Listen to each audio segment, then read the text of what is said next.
everyone, welcome to Bible Time with Sarinna. Today we're going to be reading Matthew 27. Feel free to grab your Bible and read along with me, otherwise just sit and listen. Matthew 27. Judas hangs himself. Early in the morning, all the chief priests and the elders of the people made their plans how to have Jesus executed. So they bound him, led him away, and handed him over to Pilate the governor. When Judas, who had betrayed him, saw that Jesus was condemned, he was seized with remorse and returned the 30 pieces of silver to the chief priests and the elders.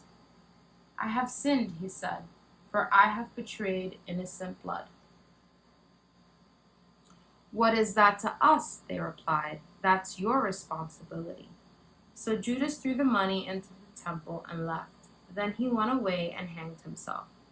The chief priests picked up the coins and said, "It is against the law to put this into the treasury, since it is blood money." So they decided to use the money to buy the potter's field as a burial place for foreigners. That is why it has been called the Field of Blood to this day.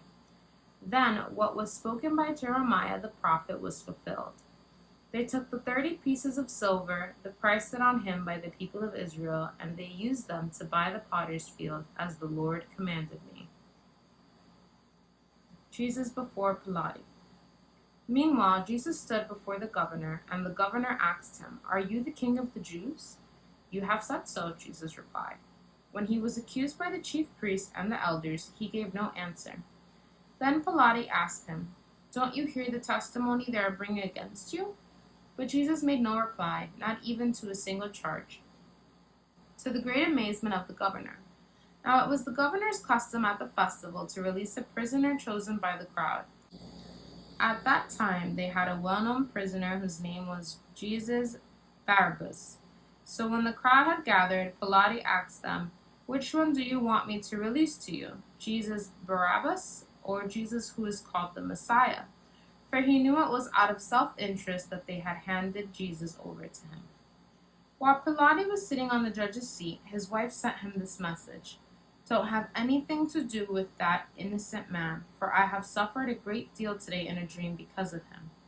But the chief priests and the elders persuaded the crowd to ask for Barabbas and to have Jesus executed. "Which of the two do you want me to release to you?" asked the governor. "Barabbas," they were answered. "What shall I do then with Jesus who is called the Messiah?" Pilate asked.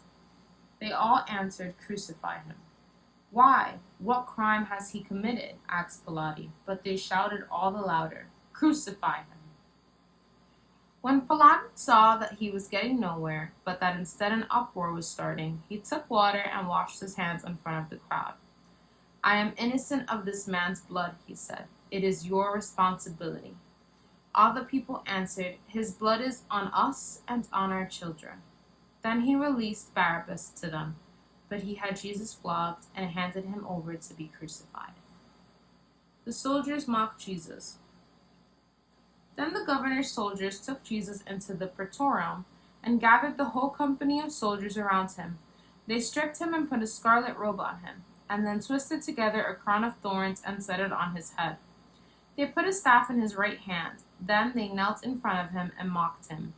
"Hail, King of the Jews," they said. They spit on him and took the staff and struck him on the head again and again.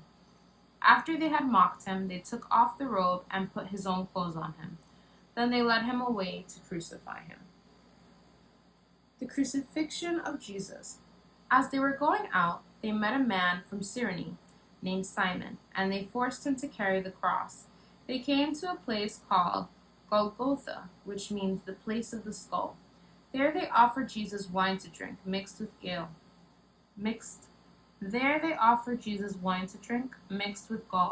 But after tasting it, he refused to drink it. When they had crucified him, they divided up his clothes by casting lots, and sitting down, they kept watch over him there. Above his head they placed a written charge against him: "This is Jesus, the King of the Jews."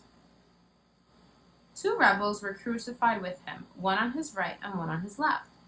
Those who passed by hurled insults at him, shaking their heads and saying, "You who are going to destroy the temple and build it in 3 days, save yourself."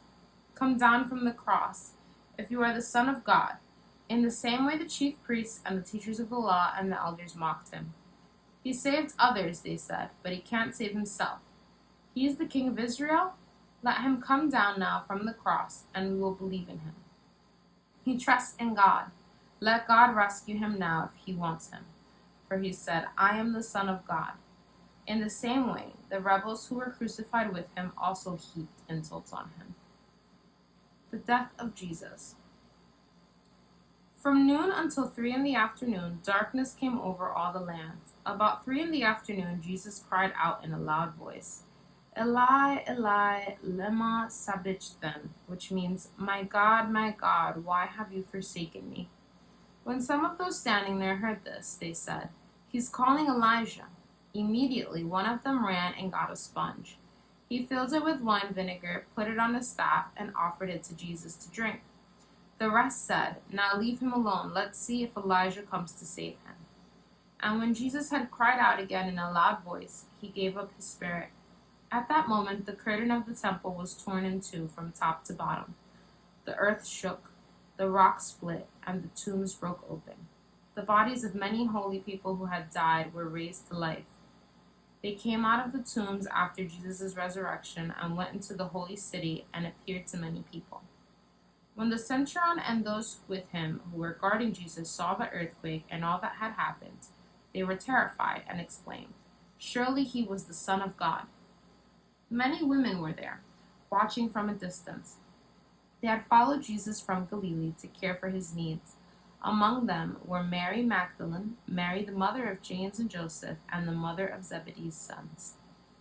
The burial of Jesus.